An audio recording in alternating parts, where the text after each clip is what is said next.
Andrés Manuel López Obrador con datos duros exhibiendo las mentiras de sus adversarios y para hablar de esos adversarios que tienen intereses por mucho tiempo inconfesables, pero que están siendo desnudados por los que saben del tema, le agradezco a dos expertos en estos temas que nos acompañen en Sin Censura. Esta mesa es de lujo. Le agradezco a Guadalupe Correa, profesora universitaria y escritora, quien ya ha participado precisamente en los foros del Parlamento Abierto de la reforma eléctrica y hoy, aquí en Sin Censura, se aúna a esta mesa de diálogo con el doctor Ángel Valderas Puga, especialista en petróleo y energía. Te saludo primero a ti, Guadalupe. ¿Cómo te va? Un abrazo. Hola, un abrazo, Vicente, pues con muchas ganas de platicar con ustedes, porque yo también vi que ustedes tuvieron una mesa muy interesante y bueno, esto es un tema de gran importancia, un tema de seguridad nacional. Yo creo que es la madre de todas las batallas del gobierno en la Cuarta Transformación, la propuesta de reforma al sector eléctrico en México. Claro que sí, la madre de todas las reformas, dice Guadalupe Correa. Doctor Ángel Valderas Puga, también te mando un abrazo. ¿Cómo te va? Y muchos saludos a Guadalupe, allá por donde anda, debe ser Texas. Pues igual, coincidiendo con Guadalupe, coincidimos en temas dentro del análisis de la reforma eléctrica, aquel fenómeno de las puertas giratorias. Todavía en algunos de los domingos acá de Sin Censura di los primeros elementos y ya te lo señalé una vez porque lo escuchó aquí en Sin Censura mi amigo José Luis Ruiz, politólogo de la Universidad Autónoma de Querétaro, al que le aprendí la frase que los patos sacaron las cabezas y las siguen sacando. Estos personajes oscuros que estuvieron detrás de la reforma energética de 2013, el debate en el Parlamento Abierto y el debate en medios los ha obligado a que salgan. Y entonces, pues estamos listos con Guadalupe, a quien le mando un cordial saludo desde Querétaro. Pues estamos para compartir desde lugares distintos. Déjenme iniciar preguntándoles su opinión antes de entrar a la transparencia y los consultores. ¿Qué piensan de las declaraciones de Ken Salazar hace unos días, el embajador de Estados Unidos en México, que seguramente no cayó nada bien entre los adversarios del presidente, entre los opositores a la Cuarta Transformación, que dice, el presidente López Obrador tiene la razón de buscar reformar la ley, de buscar esta reforma constitucional, de reformar, de esta reforma eléctrica. Por cierto, mañana llega John Kerry, si no me fallan los cálculos. En fin, pareciera que lo que tenía una oposición importante en Estados Unidos ha cambiado. ¿O cómo lo ves tú, Guadalupe Correa? Bueno, hay que tomar esto con mucho cuidado porque nosotros sabemos que, bueno, la diplomacia estadounidense, la carrera diplomática, pues hay demasiada calidad, digamos, en los diplomáticos, principalmente en el tema de México. Estados Unidos envía a México muy buenos representantes que saben, por ejemplo, recuerdo el representante de Donald Trump en México, Christopher Landau.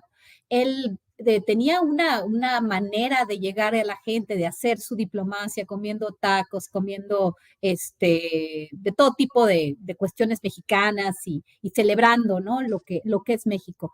Es bien interesante que también envió como representante el gobierno de Joe Biden, el presidente Joe Biden, a Ken Salazar.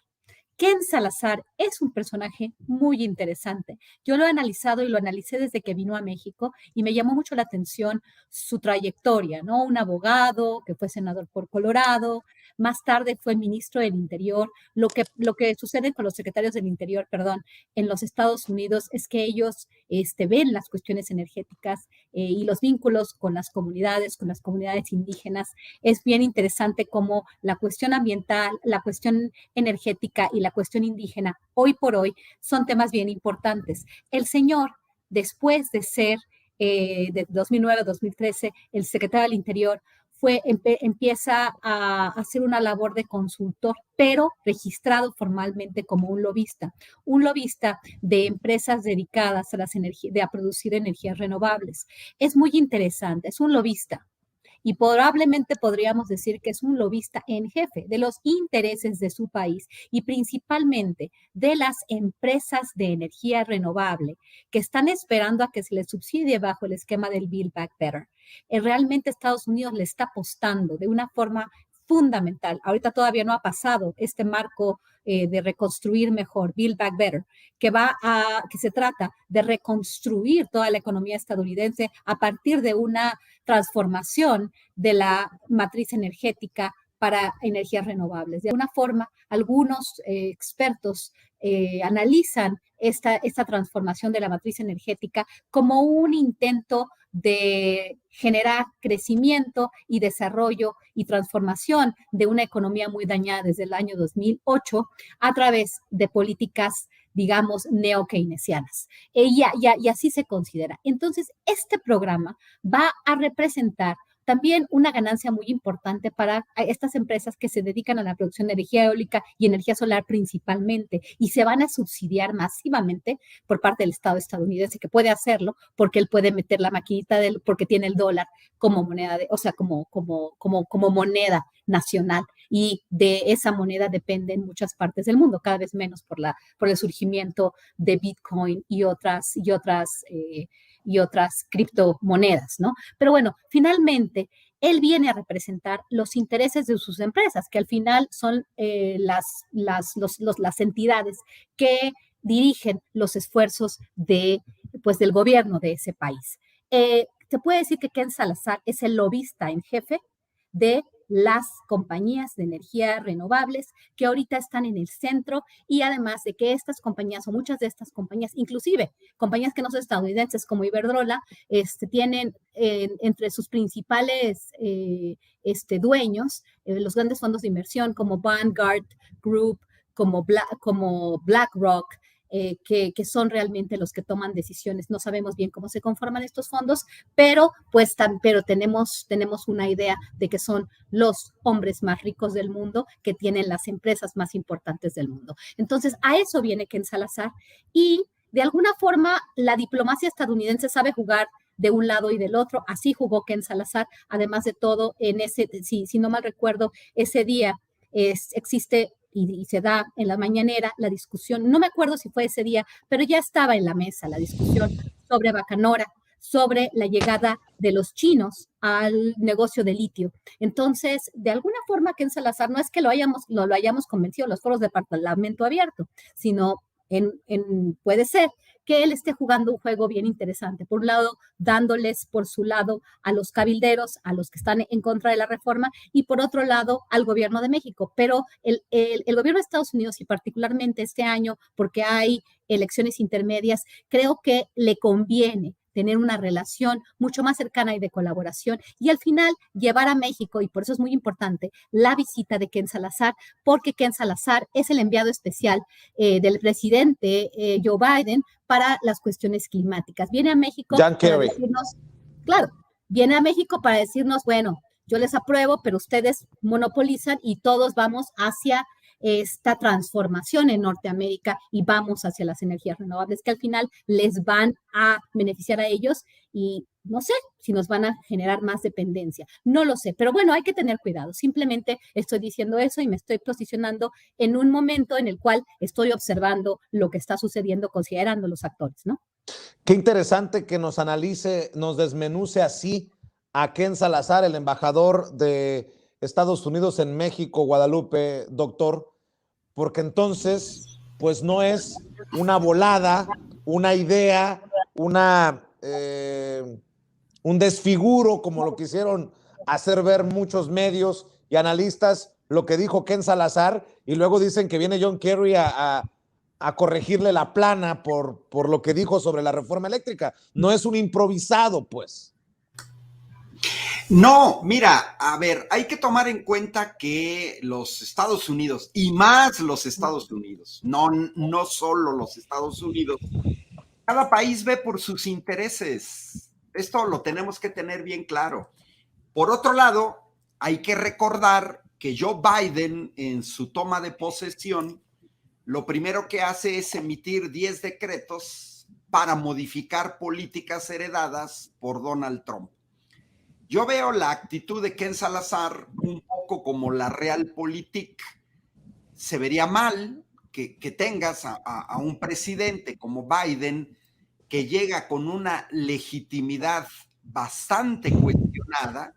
Recordemos la toma del Capitolio, recordemos que prácticamente Biden tuvo muchas dificultades para tomar posesión, recordemos a la Guardia Nacional en Washington, mientras que en México tenemos uno de los gobiernos más legítimos del continente, y yo diría del mundo, con una diferencia de 11 millones de votos sobre su más cercano competidor. Y bueno, de alguna manera eso es algo que no se puede borrar. Los norteamericanos tienen los números de aceptación del presidente, han seguido su política. Tenemos finalmente un presidente que está velando por los intereses del país. El anterior, tenemos que regresarnos a Lázaro Cárdenas. Por ahí sacó la casta Adolfo López Mateos con la nacionalización de la industria eléctrica, pero que de alguna manera también tiene que ver cómo te tratan.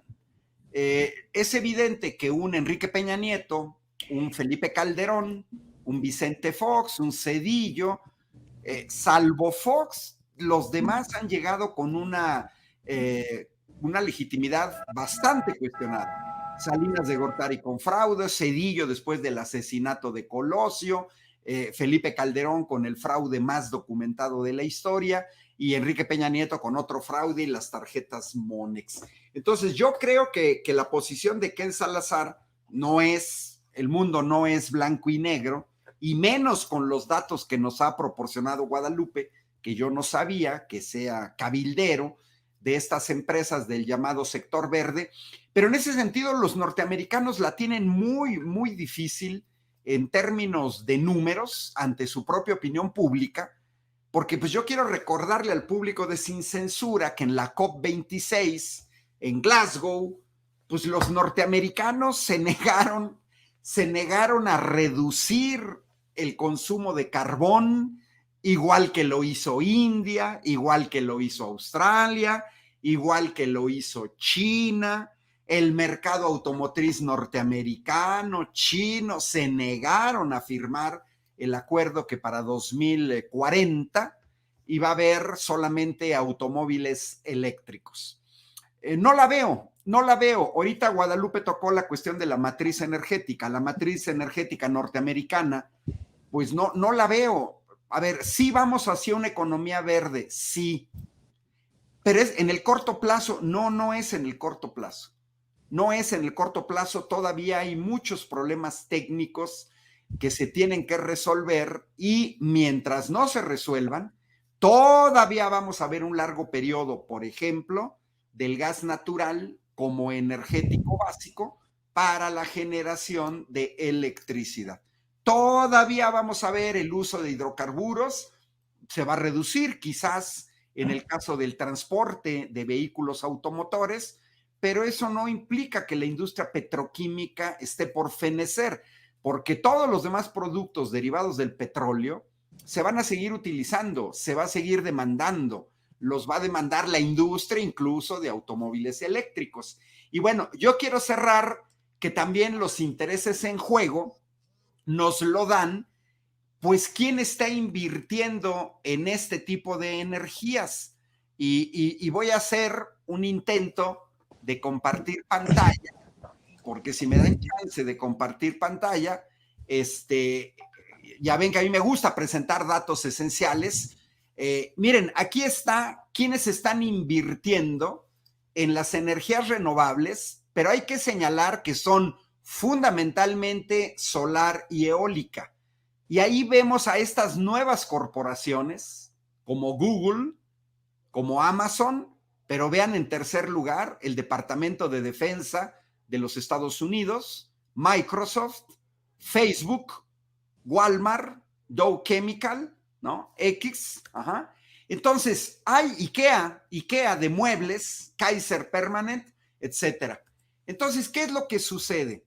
Pues sucede que evidentemente hay otro grupo de empresas que le han apostado o le están apostando y que lógicamente tratan de crear una llamada nueva dependencia verde, una nueva dependencia de sus tecnologías, que se les compren a ellos sus aerogeneradores, sus celdas fotovoltaicas, que ellos vengan a instalar en otros países sus campos eólicos y sus campos de celdas fotovoltaicas. Pero a final de cuentas, los datos que hoy presentaba el presidente, pues los hemos venido presentando durante mucho tiempo.